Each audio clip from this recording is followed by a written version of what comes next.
I got a question from a subscriber, and they asked me if it's ever possible to have a normal, healthy relationship if you fear conflict. And my answer to that is yes, because fearing conflict is one of those things that you can work on, that you can talk openly and be vulnerable with your partner. This person went on to say that they wondered if it was genetic because they can follow the family line and they see that there are attributes of what they have, this fear or anxiety about speaking up or working things out that one of their parents or grandparents had. And I don't know, the research doesn't support that it's actually on your DNA, however it might be, but there is a lot of truth that what you saw growing up is probably one of the parents is going to feel familiar, more your temperament, and so you may just have gotten such a good example of what being more passive or avoiding conflict look like that you begin to fear it or get anxious about it when you're not able to go back to something like avoiding it or in your family of origin. And the interesting thing is when you have an anxiety about conflict, usually you will pair up with someone who has no fear of it and they want to confront everything, which in a way you could say this will never work, but in another way I look at it like, wow, what an opportunity now to be able to fairly disagree and negotiate.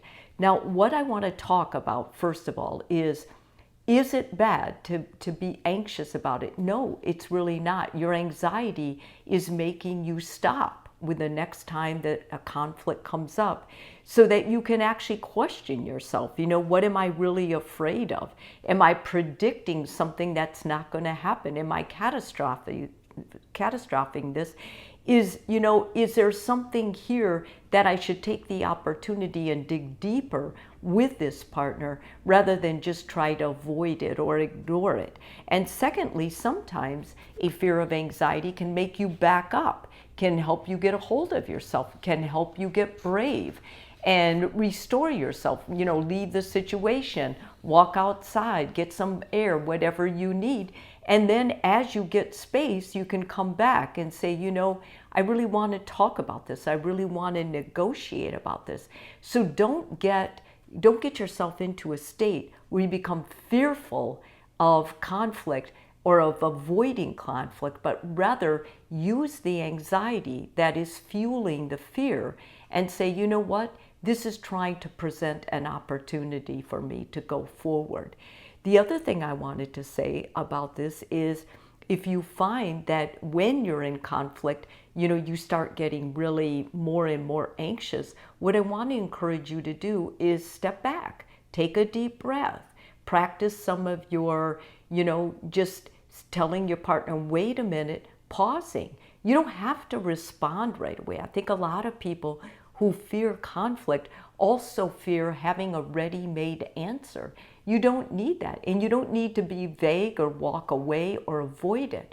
What you need to do is start advocating for yourself and just tell your partner, wait a minute, can we just pause a second? Let me get my thoughts in order. Because some people, we're not all the same. We don't all just blurt out exactly well thought out dialogue. We basically need time to kind of think about things, to get concise about it.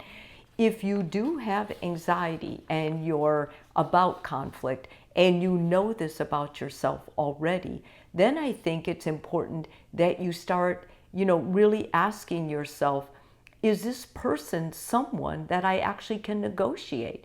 Is this person someone that actually wants to work through a conflict?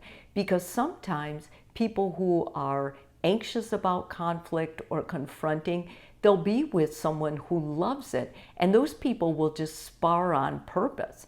So, I think just getting set and advocating for yourself and saying, is this actually something that is open to negotiate? Can we talk about this? That's going to go really far when you're working on you and facing it. But I also think that ideally people who are going to work out something, who are together in a relationship or really good friends and something happens, you'll know if it's a good person to really try to work on your anxiety and resolve the conflict with, because they understand that it's a win-win. The way that most healthy marriages learn to fight fair or disagree fairly is they learn that the best negotiating, the best togetherness, the best friendships are those where both people win. Both people, it's a mutually accepted negotiation because you're seeing the effort of your partner and the effort within you to come to the middle instead of taking a stance at both ends, which is very difficult for anybody to feel good about. And it can even bring people closer together when they're able to say, well, I don't agree with that. I don't really like that at all. Also, conflict should be ideally resolved through solutions. Like, instead of blaming each other, it should be something where you're both looking at the problem or at the issue. And so you both have your thinking caps on. Oftentimes when people are afraid of conflict, it's because they never saw that perception.